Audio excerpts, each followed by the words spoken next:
Okay. I'll share my screen so we can.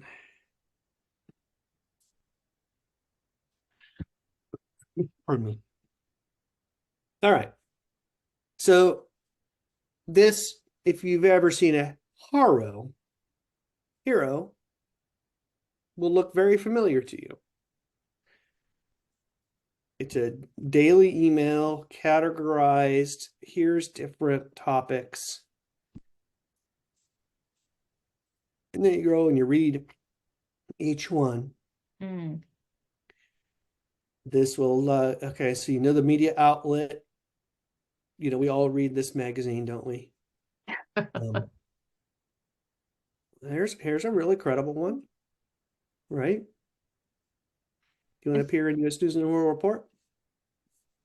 I mean, World, I've heard of that. you know, I've heard of it, right? If your audience is there, heck yeah. Yeah, that's vague. Yeah. Yeah.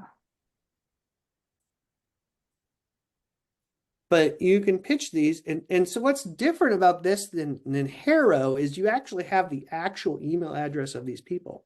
Yeah, I'm seeing that on all these Gmails. That HARO would obfuscate that, so you couldn't directly go. So so you're getting a database of media contacts Whoa. from this that could be really valuable, even if you don't want to pitch this. Maybe Jennifer would be from the American Journal of Nursing. Yes, please. I would like, you know, if you have a relevant client for that, maybe Jennifer would be interested in something else, even if you don't want to answer that pitch. But, you know, this is pretty standard no AI responses. You know, just be a little cynical. Okay, yeah, media outlet blogs. Okay, that's, what do I care? But USA Today, again, right? So these are worth looking at. Oh, here's one for a new client that's coming on the page. So I should, you know, look at that. Maybe I'll save that contact, develop that relationship with that writer, use them to connect on LinkedIn. I don't know. So there's other advantages from doing this, but oh, Forbes. Great. Okay, yeah. So, you know, this is actually a manageable thing. Where HARO gets 3 of these a day, and they're don't even fit in the center Gmail. They're so long. Wow. Yeah.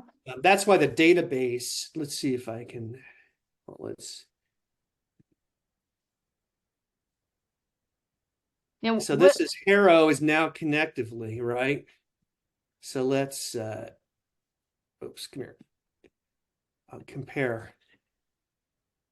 See, again, CSUN, Sison has purchased that. Oh, come on. Okay. Oh, you're killing me. Come on. I don't want to share my screen. All right. Stop share. Go into my email. On-time verification code. All right, here we go.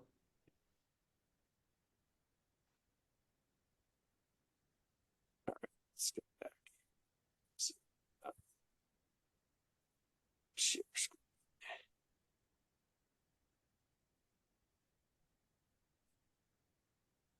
Great. All right, are you able to see my screen? No.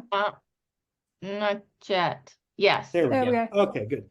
So this is a lot easier to use. So what I'll do is just, the sort is a really wonderful feature. So this is the newest posted. I would review these, go through, you know, find one, honey. All right, honey used in cocktails.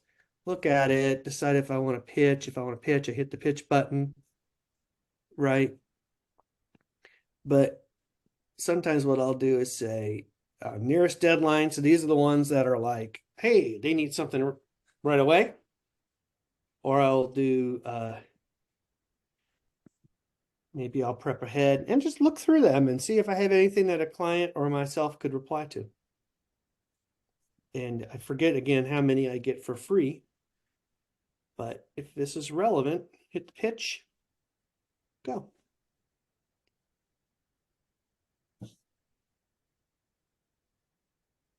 Any questions? I just think that a lot of our clients, some of our clients have enough of a background where people are already talking about them. But some of our clients haven't yet got that level of notoriety, and this can help get us some positive mentions. Kind of like we talked about last week in the search generative experience world. This kind of stuff is going to be pretty important that other websites talk about us, so that we I can. think your point about the email versus the database, that was in the discussion in that group that was part of the, like, the pros and cons, the database being searchable, but with the email you get kind of prompted to remember, oh, I could look at that, or I should be doing that. Where if you're depending on your memory to go to the database, that may or may not happen. So Yeah, I've done it where it's like I put a thing on my calendar for 30 yeah, minutes every day and just say check connectively real quick. Most of the time there's stuff nothing for my clients, but every right. once in a while there is. And if I just take that expectation, I don't have to read every one of them. I just want to Yeah. kind of see what's up, and if there's an easy win, I'll do it and keep up. And when you click pitch, what do you have to do? Does somebody reach out to you, or how does that work? So what with each query, a reporter saying, I want information about this specific topics. Mhm. So you pitch, you answer the questions and provide the information they're asking for. Yeah. And this is written in the connectively process and curious sense, but basic gist of it is give 1 or 2 sentences. Do not write them a blog post. Okay. Right? Because you might not get selected and all that time's wasted. Mhm. So give them a direct answer to their question. Always include a link to your client's website or in the name under which this is going. If it's a client, then I typically want the client to approve the thing that's being pitched, so it's not, it comes across correctly. And then basically you're at the whim of the person who received the pitch to do what they're going to do. Sometimes they'll just take your pitch, quote it, and give you a citation and link to your site. Sometimes they'll get back in touch with you and say, I'd like to do an interview. Great. Right? Sometimes, and this is where we get a little cynical, but sometimes they just want to, yeah, we'd like to contribute to you, but will you give us $100? I got one thing to say to that. So anyway, it's great. And it's worth looking at, because if you can just give them 1 or 2 sentences and get your client mentioned, that's worth it. Yeah. Some of them are, they're non-realistic in what they're asking for. So it's just not worth your effort to write them all the answers. Like some of them, especially for SEO, it's like, they're hilarious. They're like, tell me the secrets of what I need to do to get my website to rank #1 in Google. Oh, That's okay. I'm going to give you for free yeah. everything I know about SEO. Yeah. Right. No, right. I'm just not even going to bother with that. But if it's like, tell me your secret link building trick. Okay. Here's what I do. Or tell me what the best feature of Google Analytics 4 is. Done. I can do that in 2 sentences. And so just don't overdo it, because when you're pitching, there's no guarantee. But you still want to give them enough information to at least tease them to know, oh, this person's an expert and I could potentially get more if they needed. But yeah, it's a great link building PR tool that will be helpful.